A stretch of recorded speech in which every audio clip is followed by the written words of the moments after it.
À l'occasion de la fête de la libération de Neuf-Chefs, qui aura lieu lundi 9 septembre à partir de 18 h, Madame Belfort, qui a vécu toute sa vie dans la commune, retrace une partie de son histoire et de celle de Neuf-Chefs lors de l'occupation puis de la libération. Je me présente, je suis Madame Belfort, née Andrès.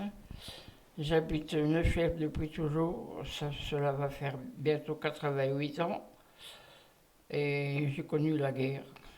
Malheureusement, il ne reste plus beaucoup de personnes qui étaient à Neufchâteau pendant la guerre. Je les ai retrouvées sur, dans ma mémoire. On allait à l'école chez la Heune, et c'était une pire allemande. Et quand on allait à l'école, il fallait saluer et dire à Hitler quand c'était l'école. Je ne l'ai jamais aimé et je ne l'aimerai jamais. Ah, pendant la guerre, pendant l'école, il y avait les dorifores à ramasser tous les ans dans les champs de pommes de terre. Et si on ne ramassait pas assez, on était puni.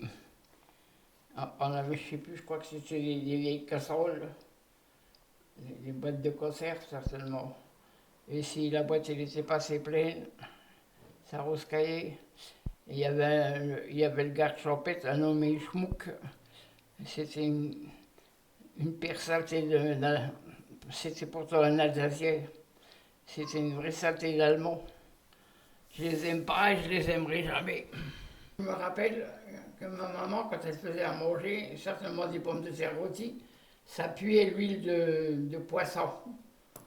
Ah ben oui, on avait que ça, on avait rien d'autre à manger.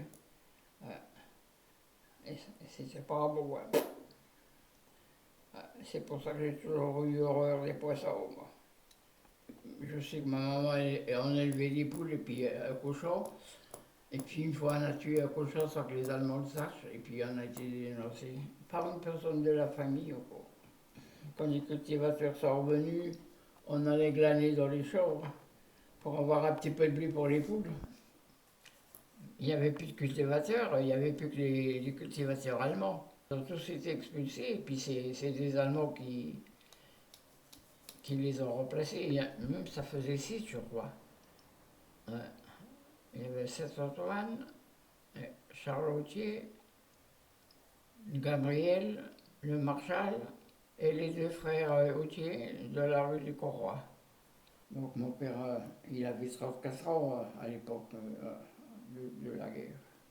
Mon père était né en 10, mais je sais il a été longtemps parti quand les Américains ont débarqué, parce qu'ils nous rapportaient des biscuits le soir. Ils allaient décharger les wagons que certainement que les Américains apportaient à la France, je pense. Là, on a eu un petit peu plus à manger. Et il y a des jeunes filles qui ont marché avec les Allemands.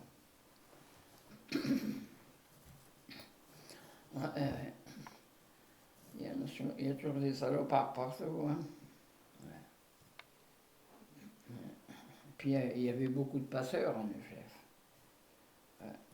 Il y avait des bons et des pas bons. C'était mon cousin en quelque sorte. Il avait 20 ans. Il était bon pour le SDO, hein, aller travailler. Et je ne sais pas si vous êtes déjà passé par la côte de Rango qui arrive sur Hayange, comme ça. Hein. Et il faisait chaud la journée là. Et on avait le landau de mon frère. Il était dans le fond et mon frère était au-dessus. Et puis il faisait une chaleur à crever. On est passé près des Bauches au 4 août. Ils nous ont laissé passer. Ah.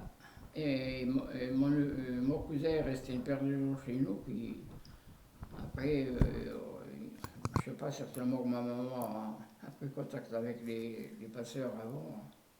Il était dans le maquis. Mais son père, après, ils ont arrêté son père, c'était mon parrain. Ils ont arrêté son père et puis ils l'ont emmené dans les camps. Hein. Il en est revenu, heureusement. Et parmi des millions, certainement. Ma maman et mon père ont logé pendant quelques jours toute, je sais pas, une bonne équipe de soldats. Ils étaient moins une quarantaine. dans la grange dans notre grange, qui était vraiment grande. Et là, on a certainement eu un petit peu à manger, je pense, de la troupe.